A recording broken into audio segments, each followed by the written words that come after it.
$200 master klassida o'rgatiladigan 3 yildan beri o'zim zakazga tayyorlab, sizni ham daromadga olib chiqishi mumkin bo'lgan baland chiqadigan cho'ka Napoleon retseptini hamma sirini o'rgataman. Un, sariyog', kakao kroshka qilinadi va 3 ta kosaga bo'lib olamiz. 1 stakan suvga tuxum sarig'i kususini solib xamir qoramiz.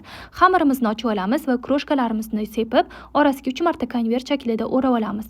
Keyin zo'lalarga kesib olamiz. Eng katta siri bu Beston duxovkalarda pishirayotganim bo'ldi. Juda ham baland chiqarib berdi konvetsiyali bo'lganiga va ichidan original perchatkalari ham chiqargan.